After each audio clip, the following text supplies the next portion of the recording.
Hello, welcome to Ansel YouTube. Today I'm going to read Greek legend stories.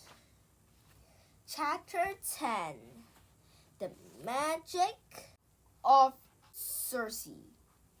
Circe was a witch. Not the bubbling cauldron pointy head type. That would be a ridiculous fashion choice for the daughter of a god.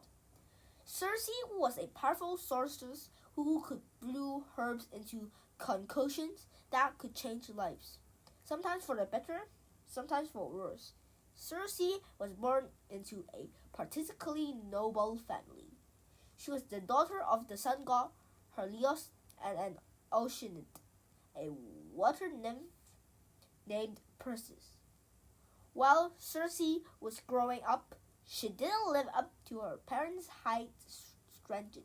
She didn't inherit the kinds of beauty that Oceanids are known for possessing. She also had a voice that was said to have squawked like a bird when she talked. Growing up, Circe's family just thought she was kinda strange. They didn't make much of an effort to get to know her, and Circe spent a lot of time alone trying to understand her magical powers. Circe had a rather lonely childhood. She often felt left out or forgotten. To keep her busy, Circe began to practice the fine arts of sorcery. She discovered that she had a particular talent and passion for potion making and spent her days carefully brewing her concoctions. She also practiced the spell casting and began to use small bits of magic against those who offended her. This probably didn't solve her popularity problem, but at least people knew not to cross her. As Circe's power grew, her reputation started to plummet. Her family felt threatened by her magic and suspicion of her newfound power. They didn't like that she had a gift that they did not possess, and they were scared of what she would do with it. Then Circe met a mortal named Glacius, and things went from bad to worse. Glacius was fishing in a small boat near the shore, and upon seeing Circe, he fell to his knees and showered her with compliments and praise. Circe loved the attention, and the two hit off immediately. They continued to meet every day for months. One day, Glacius came to Circe with a request. "Goddess Circe," he began, "I need to leave soon. I have to go fish in a different corner of the world. I wish to stay here with you, but the only way to do that is to become immortal. Otherwise, I will always be tied down to my human life and responsibilities. Is there a way you could help? I have seen you do amazing things with your magic." Circe was floored. She had never considered the possibility of turning Glacius immortal. She had never attempted such magic and didn't know whatever she could even do it. But Circe loved how she felt seen and valued in Glacius' presence. She didn't want him to live. She promised to do whatever it took to turn him immortal. At that moment, she realized that she truly loved Glacius. Circe had heard about a rare herb that had the power to provide never-ending life. She searched it for days and was ecstatic when she finally found it. "This is it," she exclaimed. "This is the herb that will help Glacius become immortal." She gave the potion to Glacius and watched as he became immortal. He formed a plan in her head. She would confess her love and they would spend forever together. Literally, but when Circe went to talk with Glacius, he was sitting in the wading pool, next to a beautiful nymph named Scylla. When he noticed Circe watching from the trees, Glacius leaped up and ran to her. "Circe," he began, "I have some exciting news. I'm in love with Skyla. Circe froze. She couldn't think, couldn't move, couldn't breathe. The rejection ripped through her body like a gust of wind. He did not love her. He loved Skyla instead. She was beautiful and gentle, everything Circe was not. I know it is intensive of me to make yet another request, Glacis babbled on. But is it possible for you to help convince Skyla to marry me? Maybe you could brew another one of your love potions? That night, Circe was tormented by jealousy. Why didn't Glacis love her? What had she done to be ignored like this? Why wasn't she ever enough? Hunted by these thoughts, Circe blew the potion Glacis had asked for. But it wasn't a love potion. It was the exact opposite. It was Circe's most dangerous potion yet. As if in a trance, Circe brought the potion to Glacis the next morning. She watched it as Glacis stuttered over and poured the potion into the pool of water before heading off to the beach. A few hours later, Skyla came to take her daily baths in the pool. She stood by the water's edge, a picture of beauty. She slowly walked into the water. Suddenly the pool turned black and began to swirl. Skyla started to thrash around like a wild animal. Circe leaped from her spot behind the reeds and stared in horror. When the wild currents of the pool stopped thrashing, Skyla emerged from the murky depths. She looked nothing like her former self. She had 6 long necks with bulging eyes and glashing teeth. Gone were her shapely legs, and in their place was the tail of a sea serpent, surrounded by what appeared to the legs of a dog. When the sea monster locked eyes with Circe, Circe felt her heart drop. Skyla, she whispered, I am so sorry. Please forgive me. I'll change you back. I promise. I will figure out a way. But before Circe would finish her sentence, Skyla rolled in anger, darted to the ocean, and swam as far away as possible. The gods realized what she had done to their beloved Skyla. Circe was exiled from her home and sent to the island of Aeria. It was there that Circe lived out most of her days and had incredible adventures. It was also where she met the famous and, shall we say, overconfident hero Odysseus. Odysseus and his men sought shelter on Aeria during their long journey home. While Odysseus was busy docking the ship, his men went to explore the island and searched for food. When they arrived at her house, Circe greeted them at the door and welcomed them inside. Unfortunately, the crew did not return Circe's hospitality. They put their feet on the table, opened every drawer and cabinet, and even split right there on the wood floors. Circe rolled her eyes in disgust, but continued preparing a feast for her guests. It only required an incantation under her breath before the kitchen was overflowing with delicious food and drinks. She served the men one by one, looked at them each in the eye, and smiled. After a few bites, a strange thing started to happen. The men put down their food, their hands began to shake, their eyes rolled back in their heads. They began to turn the palest shade of pink, and little curly tails popped out of their backsides. Before long, the entire crew was nothing but a herd of pigs. Swine, Circe said cheerfully. You all have the manners of a herd of pigs, so that is what you will be for the rest of your days. And if I may say so myself, it suits you. Circe turned to let the pigs outside and ran smack into the fabled hero Odysseus. Thank you for providing us with hospitality upon your island, he said. I know my men were rude, but I had you think turning them into pigs was the best solution. She smiled.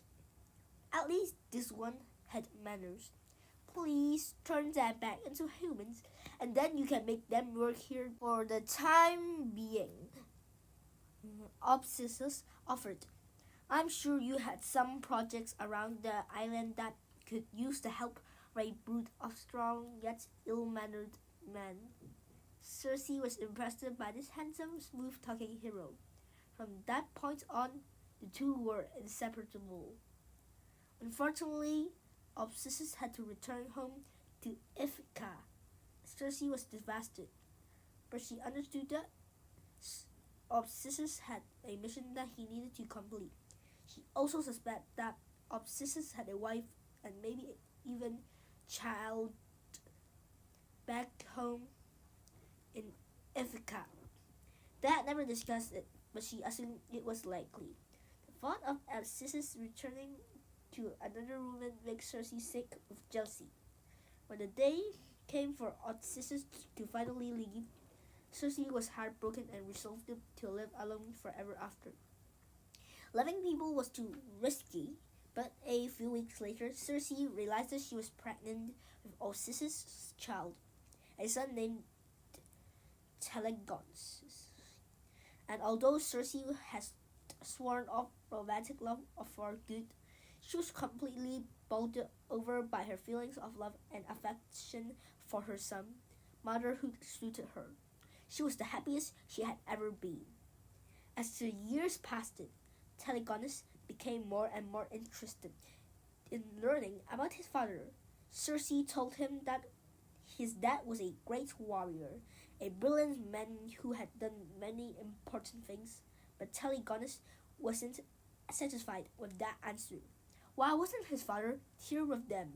Was he ever going to come back? Did he even know he had a son?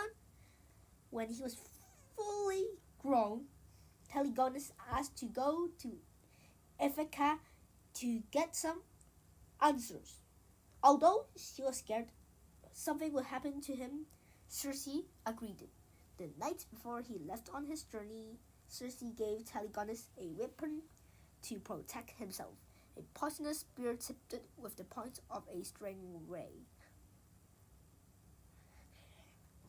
After a grueling journey, Telegonus made it to the shores of Ithaca. He was enjoying dinner around the fire when he suddenly saw a man running towards him down the beach. He had a wild look in his eyes. The man pushed Telegonus backwards and drew a sword from his waist. Before Telegonus could process what was happening, the man was chasing around the fire with his sword, threatening to kill him. Telegonus grabbed the only weapon he had, his poisonous spear, and thrust it into the man's chest. Normally, it wouldn't have been a fatal wound, but the poison moved quickly.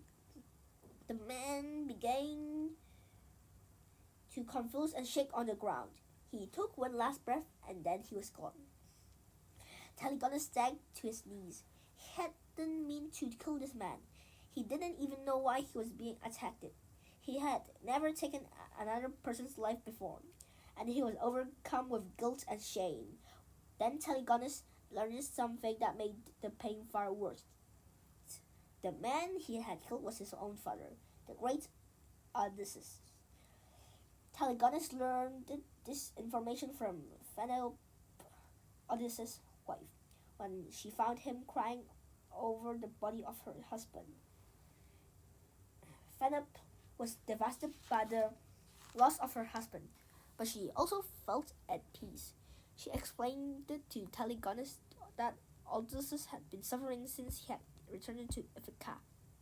Odysseus wasn't himself lately. He hasn't been the same since he came back home. The war had changed him, she said. Philemon knew that Telegonus would be charged with murder. He would be put to death for his crime, even though it was an act of self-defense. She made sure Telegonus escaped Ithaca before anyone realized what had happened. And because she was ready for an adventure herself, she decided to go with him. And so Telegonus, Philippus, and Odysseus' son Telemachus headed back to Aia. As soon as Telegonus saw Circe, he sprinted to her side and threw his arms around her in a way that he hadn't done since he was a child. "I killed him," Telegonus whispered. "I killed Odysseus." When Telegonus finally stopped crying, he motioned to the shore where Phaenople and Telemachus stood in the distance. "That's Phaenople and Telemachus. They are Odysseus' wife and son. Their kind hearts are the only reason that I'm not in jail." Circe was shocked. Odysseus' wife was here on Aeaea. What did she want? And why had she saved Telegonus from his terrible fate in Ithaca? Later that evening, Penelope and Circe got a chance to talk by the fire. The two quickly realized that they had a lot in common and were surprised by how nature their friendship felt. Circe was racked up with guilt and regret over all the mistakes she had made. It was her fault that Odysseus was dead. She never should have given Telegonus the poisoned spear and sent him to find his unpredictable father. And before that, she had prolonged Penelope's suffering by keeping Odysseus away. And of course, she had given Glacius the potion for Scylla. Her actions had hurt everyone. She decided to spend the rest of her life making amends.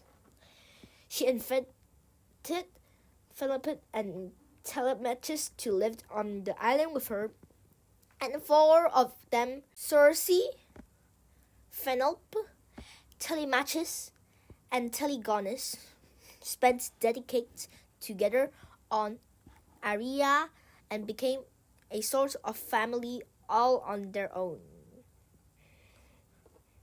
As Penelope and Telemachus began to grow older, Circe realized that she had the perfect opportunity to atone for all the harm that she had caused Odysseus' family.